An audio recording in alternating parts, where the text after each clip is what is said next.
Shalom, famille de Dieu. J'espère que vous allez bien. J'espère que le message sur la rancœur a pu édifier quelqu'un.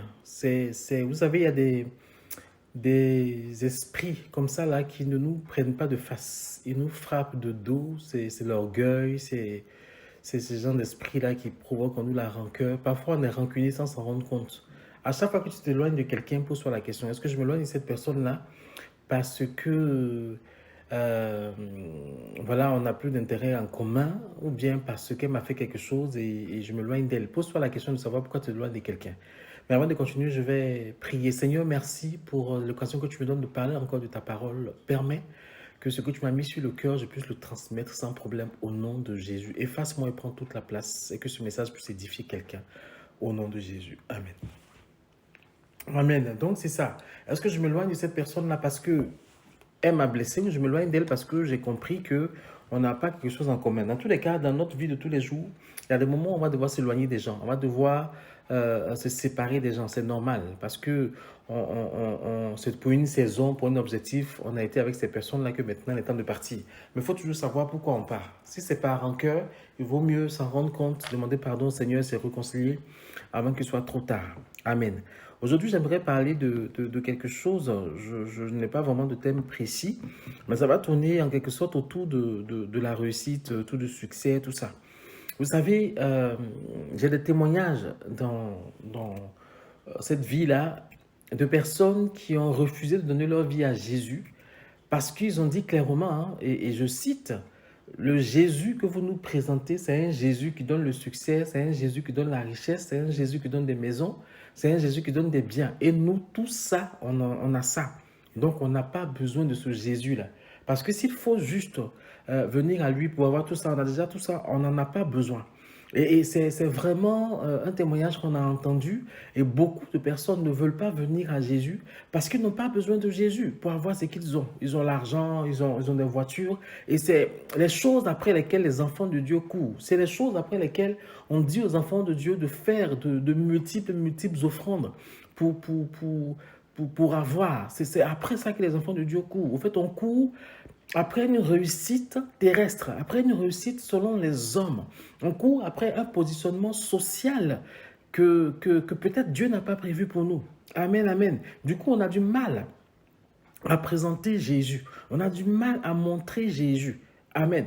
On dit que la réussite, c'est quand on a du succès dans un projet. À la fin d'un projet qu'on monte, quand ce projet-là a abouti, on dit qu'on a réussi. On dit qu'on a réussi dans la vie quand on a une certaine position sociale. Quand on fait des études, quand on va jusqu'au bout de ses études, on dit qu'on a réussi ses études. Quand on rentre dans une filière, qu'on va jusqu'au bout de la filière, on dit qu'on a réussi ses études. Mais quand on commence une filière et qu'en fin de compte, on n'arrive pas au bout, qu'on change de filière et qu'on prend une filière qui nous donne une position sociale un peu moins importante, on dit qu'on n'a pas réussi sa vie. Donc, la réussite se définit comme ça selon chacun, selon l'idée qu'on se fait. Tapez la réussite, la définition de la réussite sur Internet, vous allez voir plusieurs sortes de réussite. Même la définition psychologique de la réussite n'est pas pareille que la définition de la réussite. Donc, plusieurs sortes de réussite. Toujours est-il que quand on parle de réussite, on parle d'un certain contentement, on parle d'un certain succès, on parle d'une certaine, quel est le terme? En tout cas, on parle d'un certain contentement intérieur parce on est venu à bout de quelque chose. Amen. Mais est-ce que la réussite que le monde nous présente, c'est cette réussite-là que Dieu veut pour nous? Je l'ai rappelé plus d'une fois qu'on a vu des frères et sœurs qui étaient dans une position sociale très, très, très enviée, mais ils voulaient plus. Ils voulaient plus et ils ont fait les concours. Et comme ils sont intelligents, ils ont réussi à ces concours-là et ils ont eu des positions supérieures. Mais ils étaient malheureux quand ils étaient à ces positions supérieures-là parce qu'ils ont compris que ce n'était pas là-bas leur place. Le monde dit qu'ils ont réussi, mais pour eux, ils n'ont pas réussi. Parce qu'en accédant à ces positions supérieures-là, ils ont juste désobéi à Dieu par rapport à ce que Dieu attendait d'eux. Donc, ils sont redescendus à une position inférieure. Ils ne gagnaient pas le même salaire, mais ils étaient heureux. Ils avaient une vie de famille normale. Donc, la réussite, ce n'est pas forcément la position sociale. Amen. La réussite, selon Dieu, c'est être dans la destinée qu'il a préparée pour nous. Amen. Être dans la destinée qu'il a préparée pour nous. Et je précise quand même qu'on n'a pas réussi selon Dieu tant que Jésus n'est pas revenu et qu'on n'est pas allé au ciel avec lui. Parce qu'en fin de compte, c'est ça l'objectif de notre vie sur la terre, vivre avec Jésus. Et quand on meurt, quand on va là où il faut, c'est ça aussi la réussite. Tout ce qui est sur la terre, c'est éphémère et c'est passager. Dieu ne va pas juger de ton succès ou de ta réussite en fonction de ta position sociale sur la terre. Il va juger cela en fonction de l'obéissance que tu auras mise dans ce que tu fais par rapport à sa parole. Amen. Pour être dans cette destinée-là que Dieu a prévue pour nous, cela doit passer par l'obéissance. Cela doit passer par l'obéissance à la parole de Dieu. Cela doit passer par l'obéissance à ce que Dieu nous demande. L'obéissance passe par la connaissance de ce que Dieu nous demande de faire. Si on ne sait pas ce que Dieu nous demande de faire, on ne peut pas être obéissant. La Bible est claire. Quand Dieu dit à Josué de se fortifier, et que ce livre de la loi ne s'éloigne point de sa bouche, de le méditer et d'agir fidèlement, c'est alors il aura du succès, c'est alors qu'il va réussir. Dieu est en train de dire à José qu'il ne peut avoir d'autres réussites, il ne peut avoir d'autres formes de réussite en dehors de sa volonté, en dehors de sa parole, en dehors de la destinée qu'il a prévue pour lui. Et pour Josué ici, tu vas réussir. Josué va réussir s'il parvient à faire entrer le peuple à Canaan selon que Dieu a prévu. C'est ça la réussite dont Dieu parlait ici. Et accessoirement, tout ce que Josué va faire de sa propre vie, qui va tourner autour de ce que Dieu lui demande, il va réussir. Mais toute réussite autre, si Josué avait juste maintenu le peuple dans le désert en dehors, maintenu le peuple dans le désert protégé de toutes les guerres qui pouvaient les environner, pour Dieu, c'est pas une réussite. Parce que Josué n'a pas réussi, Josué n'a pas obéi. Le challenge pour Josué était qu'il fasse entrer le peuple à Canaan. Et pour faire entrer le peuple à Canaan, il fallait qu'il agisse fidèlement selon ce que Dieu lui demande de faire. Une fois qu'il va réussir cela, c'est alors qu'il aura réussi ce que Dieu attendait de lui. C'est ça la réussite. Donc la réussite que Dieu attend de toi ne saurait être faite en dehors de la destinée que Dieu veut pour toi. Amen. La réussite n'est pas tant la position sociale que les autres voient, mais la position que Dieu voit pour toi. Bien-aimé, il faut être courageux. Il faut être vraiment courageux pour refuser que tu deviennes cadre infirmière alors que tu as toutes les capacités pour devenir cadre infirmière et rester simplement infirmière parce que l'Esprit de Dieu te dit que la bénédiction qu'il a prévue pour toi se trouve dans le fait que tu restes simple infirmière. C'est ça. La réussite qu'il a pour toi, c'est que tu restes là. C'est alors que tu vas voir sa main. Il faut être courageux pour dire non. Alors que souvent dans ce genre de cas-là, tout le monde autour de toi te dit que non, c'est parce que Dieu ne peut pas te dire ça, que Dieu veut que tu ailles plus loin. Et puis toi, tu vas dire non, l'Esprit de Dieu m'a dit de rester infirmière. Il faut être courageux pour accepter ça. Dans ce monde-là où l'évangile est devenu un évangile de réussite selon le monde. Amen. Quelqu'un a dit que pour réussir, il faut se donner les moyens. Mais en Jésus, se donner les moyens, c'est juste accepter le plan de Dieu pour nous. C'est pas facile. C'est pas facile d'accepter parfois le plan de Dieu pour nous. Mais il faut juste accepter le plan de Dieu pour nous. Ce plan-là peut être différent de ce que tes parents ont rêvé pour toi. Ce plan-là peut être différent de ce que tes amis veulent pour toi. Ce plan-là peut être différent de ce que toi-même tu as rêvé pour toi. Mais si c'est le plan que Dieu veut pour toi, c'est le plan parfait qu'il veut pour toi. Les témoignages des enfants de Dieu qui avaient la possibilité d'aller plus loin, mais qui sont restés à leur place et puis Dieu les a bénis. Il y en a tellement, et c'est tellement intéressant. Aujourd'hui, il y a une femme dont j'ai entendu le témoignage dans ce pays-là. De sa position de aide-soignante, elle a plus de biens que quelqu'un même qui est docteur parce que cette femme-là est restée à sa place et puis elle a fait ce que Dieu attendait d'elle et puis elle a pris soin des gens comme Dieu le voulait et au travers des gens qu'elle a aidés, Dieu l'a bénie. Elle serait devenue infirmière ou sage-femme ou je ne sais quelle autre profession médicale ou paramédicale, elle n'aurait pas fait ce que Dieu attendait d'elle et elle n'aurait pas eu ces bénédictions-là. Donc réussir selon Dieu, c'est juste accepter d'être aussi à la place là où Dieu nous attend, là où Dieu veut que nous soyons. La réussite selon Dieu n'est pas éloignée, n'est pas dissociée de l'obéissance à la parole de Dieu. Amen, amen. Philippiens 2,13 dit que c'est Dieu qui produit en nous le vouloir et le faire. Et si c'est lui qui produit cela en nous, alors laissons-le nous conduire. Il va produire en nous ce vouloir et ce faire-là par rapport à ce qu'il a prévu pour nous. Ce message-là est difficile aujourd'hui à faire comprendre aux chrétiens. C'est très difficile. à faire comprendre aux chrétiens que Dieu t'a créé et puis il a un plan pour toi. Regardez la saga Matrix, pardon. Regardez cette saga-là. Des gens qui pensent qu'ils ont réussi alors qu'ils sont connectés à une machine, au fait, qui décident ce qu'ils doivent faire, ce qu'ils vont faire, et ils sont convaincus que c'est eux, ils sont convaincus d'être libres, alors que c'est la machine qui décide.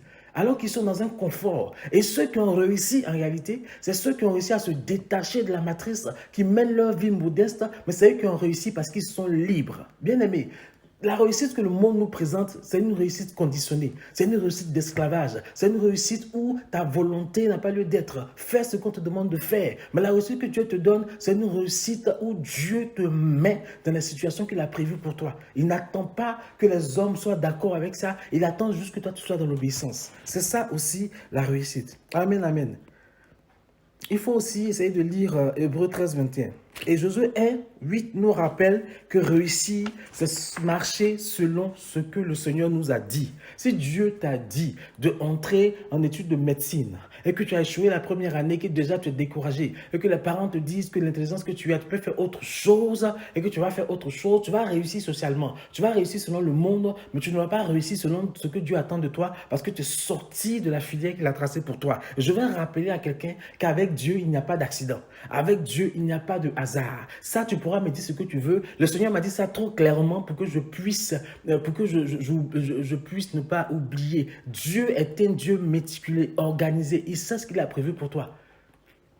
Mais il n'y a certainement pas de hasard. Donc, cherchons la volonté de Dieu. Laissons-nous porter par la volonté de Dieu afin de réussir selon son plan. Et souvenons-nous que réussir, c'est faire ce que Dieu attend de nous. C'est occuper la position que Dieu attend de nous. C'est ça, réussir. Et pour savoir ça, il faut juste écouter ce que l'Esprit de Dieu a à nous dire. Amen, amen. Proverbe 16, 3 nous dit que c'est en confiant nos projets à Dieu qu'ils réussiront. Et si on les confie à Dieu, Dieu saura et pourra affiner les choses au fur et à mesure que nous avançons. Dieu pourra nous donner les stratégies et les techniques qu'il faut pour que nous puissions réussir dans ce qu'il attend de nous. Amen. Je rappelle aux chrétiens que quel que soit là où tu es, ta réussite doit contribuer à la gloire de Dieu. Ta réussite doit contribuer à faire connaître Jésus. Ta réussite doit continuer à faire avancer le royaume des cieux. Donc Dieu va te donner une position. Dieu va te donner un succès en fonction de ce qu'il attend de toi par rapport à présenter son fils Jésus.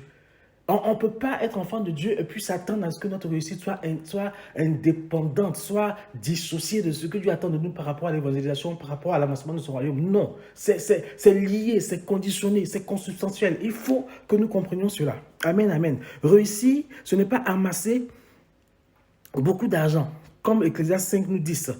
5.10 nous le dit. C'est pas ça réussir. Il faut savoir que les gens qui axent toute leur vie, toute leur attention sur leur argent sont plus susceptibles d'être anxieux et sont plus susceptibles de connaître la dépression. Ça, c'est ce que les psychologues disent. Si ta vie sur cette terre, c'est axé seulement sur le fait de gagner de l'argent, sur le fait d'amasser de l'argent, sur le fait d'être vu, d'être reconnu, tu feras partie des personnes les plus anxieuses et les plus déprimées de la terre. Ça, ce n'est pas Dieu qui dit. Amen. Et si l'homme même dit ça, imagine un peu ton créateur. Ton créateur veut que toute ton existence soit axée sur le fait de rentrer dans son royaume, sur le fait d'accomplir, de rentrer dans la destinée qu'il a prévue pour toi, sur le fait d'être dans le plan qu'il a prévu pour toi. C'est alors que toutes les bénédictions accessoires que tu recherches et qu'il a prévues pour toi, tu les auras. Amen. Il ne faut pas axer ta vie sur le fait d'amasser parce que tu vas te perdre. J'ai regardé un film où il y avait tellement on était repassé sur une aire glaciaire. Donc, les gens cherchaient à se sauver. Ils cherchaient à se réchauffer. Ils cherchaient tellement à se réchauffer que même l'argent qu'ils ont amassé ne servait plus à rien. Ils ont mis l'argent dans le feu pour se réchauffer. Les grands livres qui peuvent valoir des millions, qui racontaient des belles histoires de l'époque, servaient à se réchauffer. Parce qu'en ce moment-là, la seule chose dont ils avaient besoin, c'était du feu pour se réchauffer. Je ne sais pas si tu suis un peu mon regard. C'est-à-dire que tout ce que tu es en train d'amasser sur cette terre-là, s'il y a une guerre, s'il y a quelque chose, ça ne te servirait à rien. Alors que si tu es dans le plan de Dieu, si tu es dans la réussite que Dieu a prévue pour toi, dans la destinée que Dieu a prévue pour toi, ce que tu es en train de faire là, lié à ce que Dieu attend de toi, va contribuer à non seulement à présenter Jésus, mais à faire du bien à quelqu'un, à sauver quelqu'un si quelque chose doit arriver. Il faut se laisser conduire par le Seigneur. Amen, amen. La question à se poser, c'est de savoir pourquoi l'on veut telle ou telle chose. Dieu est pour qu'on se fasse plaisir. Hein. Dieu est pour qu'on puisse acheter un iPhone parce qu'on a les moyens de s'en acheter. Dieu est pour qu'on puisse acheter telle chose parce qu'on a les moyens de s'acheter. Mais la question est de savoir quelle est la motivation. Quelle est la motivation? Amen. Pourquoi tu veux amasser autant? Pourquoi tu cherches tant à ce qu'on sache que tu as réussi? Quand on cherche ce que Dieu veut pour nous, on cultive la modestie et l'humilité. Si ce que tu recherches, si la réussite qui t'intéresse là, ça cultive ton ego, c'est pour juste montrer que tu es capable, c'est pour montrer aux gens que tu as réussi, pose-toi des questions. La réussite avec Dieu ne se mesure pas selon, enfin, ne se mesure pas au titre, aux honneurs que le monde veut bien nous donner. Hein. C'est pas ça.